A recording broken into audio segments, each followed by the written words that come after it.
पिता, पुत्र और पवित्र आत्मा के नाम पर आमीन। आज पेंतिकोस्त के बाद चौथा रविवार है और आज कलीसिया लूकस के सुसमाचार के 10वें अध्याय 17 से लेकर 20 तक के वाक्यों पर मनन करने के लिए हमें आमंत्रित कर रही है। इस वाक्य को समझने के लिए ये ज़रूरी है कि हम 10वें अध्याय को अच्छी तरह से पढ़ें। वहाँ पर हम देखते हैं कि ईसा मसीह 72 शिष्यों को सुसमाचार का प्रचार करने के लिए ईश्वर का राज्य निकट है और सब लोग पश्चाताप करें, इस विषय में दूसरों को समझाने के लिए, आगाह करने के लिए उन्हें भेजते हैं। 12 शिष्य जो कि प्रेरित हैं, उनके अलावा 72 शिष्यों को भी प्रभु भेजते हैं। तो हमें ये देखना है कि प्रभु मिशन के लिए कैसे भेजते हैं। वहाँ पर हम 3 बातें ध्यान देते हैं। सबसे पहली बात, वे उन 72 शिष्यों को 2-2 करके भेजते हैं। हमें हमेशा याद रखना है कि मिशन में, सुसमाचार के प्रचार में हम कभी भी अकेले नहीं हैं। हर ईसाई एक दूसरे के साथ रहते हैं और साथ मिलकर मेल मिलाप में रहते हुए, इकट्ठे होकर प्रार्थना करते हुए सुसमाचार का प्रचार करते हैं। और दूसरी बात हम ये देखते हैं कि प्रभु 72 शिष्यों को भेड़ों की तरह भेजते हैं। मैं तुम्हें भेड़ियों के बीच भेड़ों की तरह भेजता हूँ। मिशन में जाने वाले शिष्य को, सुसमाचार के प्रचार करने वाले शिष्य को कभी भी आक्रामक नहीं बनना है।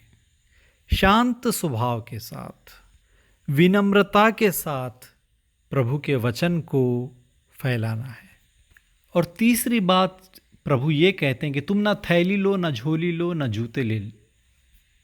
इसका अर्थ यही है कि प्रभु ने बताना चाहते हैं कि दुनिया की चीज़ों पर नहीं, पैसे पर नहीं, धन दौलत पे नहीं, अपनी ताकत पर नहीं, बल्कि प्रभु पर आसरा रखते हुए हमें सुसमाचार का प्रचार करना है। ईश्वर के राज्य का संदेश दूसरों के बीच लेके आना है। किस प्रकार उन्हें जाना है, यह बताने के बाद हमें यह जानना भी ज़रूरी है कि प्रभु क्या बोलने के लिए, क्या सिखाने के लिए उन्हें भेजते हैं। 9वें वाक्य में प्रभु कहते हैं कि उनसे कहो, ईश्वर का राज्य तुम्हारे निकट आ गया है। क्या है ईश्वर का राज्य? ईश्वर का राज्य वास्तव में स्वयं प्रभु यीशु मसीह ही हैं, क्योंकि वे हमेशा पिता ईश्वर के द्वारा, पवित्र आत्मा के द्वारा संचालित हैं। पिता की इच्छा पूरी तरह से वे निभाते हैं। पिता की इच्छा के अनुसार ही वे जीते हैं। ईश्वर के राज्य का अर्थ है जहाँ पर प्रभु की इच्छा हो। यदि हमारे जीवन में हम प्रभु की इच्छा के अनुसार जीते हैं तो उसका अर्थ है प्रभु का राज्य हम में आ गया है। प्रभु के राज्य का अर्थ है कि वहाँ पर मेरी इच्छा नहीं, प्रभु की इच्छा चलती है, क्योंकि प्रभु है राजा। मैं प्रभु के द्वारा संचालित होता हूँ, प्रभु के बताए रास्ते पर जाता हूँ। प्रभु जो मुझसे कहने को कहते हैं वही मैं बोलता हूँ। जहाँ जाने को कहते वहाँ मैं जाता हूँ। ईश्वर के राज्य का अर्थ है कि ईश्वर को अपने दिल में, अपने जीवन में जगह देना। अब इसके बाद आज के सुसमाचार में, लूकस के सुसमाचार के 10वें अध्याय के 17 से लेकर 20 तक के वाक्य जिस पर कि आज हम मनन कर रहे हैं, वहाँ पर हम ये देखते हैं कि 72 शिष्य वापस लौट कर आते हैं और प्रभु से बताते हैं कि उनके साथ क्या हुआ।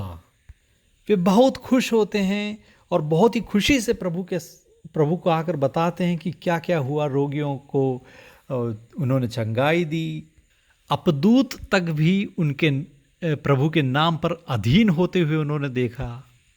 उन्हें खुश देखकर प्रभु भी खुश होते हैं। और प्रभु के जवाब में भी हम 3 बातें देखते हैं। पहली बात ये कि प्रभु ईसा मसीह बहुत खुश होते हैं कि इनका मिशन विजयी हुआ। और प्रभु कहते हैं कि मैंने शैतान को बिजली की तरह स्वर्ग से गिरते देखा। और वे कहते हैं मैंने तुम्हें सांपों, बिच्छू और बैरी की सारी शक्ति को कुचलने का सामर्थ्य दिया है, कुछ भी तुम्हें हानि नहीं पहुंचा सकता। तो ये है दूसरी बात कि शैतान की, बैरी की, दुष्ट की शक्ति के ऊपर भी प्रभु ने हमको अधिकार दिया है कि हम प्रभु के नाम पर शैतान को भी हरा सकते हैं, दुष्ट की शक्ति को पराजित कर सकते हैं।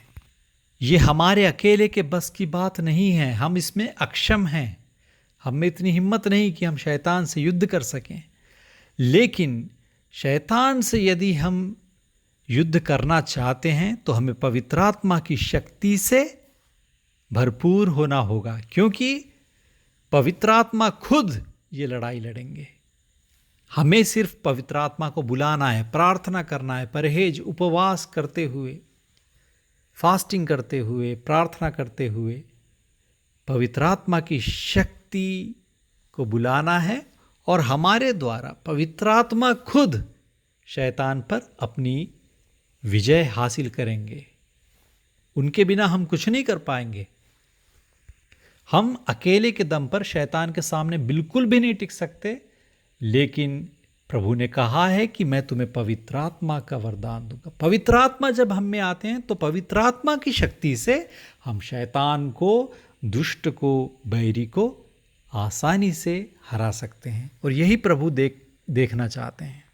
और तीसरी बात प्रभु के जवाब में जो हम ये देखते हैं कि प्रभु कहते हैं अपदूत तुम्हारे अधीन हैं, इस बात को देखकर ज़्यादा खुश मत हो, लेकिन आनंदित हो इस बात को सोचकर कि तुम्हारे नाम स्वर्ग में लिखे हुए हैं। हमारे जीवन में सबसे खुशी की बात यही है कि हमारा नाम स्वर्ग में लिखा गया है। प्रभु ने अपने दिल में हमारा नाम लिख के रखा है और ये कोई भी नहीं मिटा सकता। हमें प्रभु के साथ रहना है, उनकी संगत में रहना है, उन पर विश्वास करना है, अपनी आंखें उनकी आंखों पर कायम रखना है, अपनी दृष्टि उन पर गड़ा कर रखना है। Let us fix our gaze on heaven, क्योंकि स्वर्ग के लिए प्रभु ने हमें बनाया है। स्वर्ग में हमारा नाम लिखा है, अपने दिल में प्रभु ने अपना नाम लिख कर रखा है। इस बात को सोचते हुए हमें खुश होना है और प्रभु को धन्यवाद देना है। ईश्वर आपको अनुग्रहित करे। आमीन।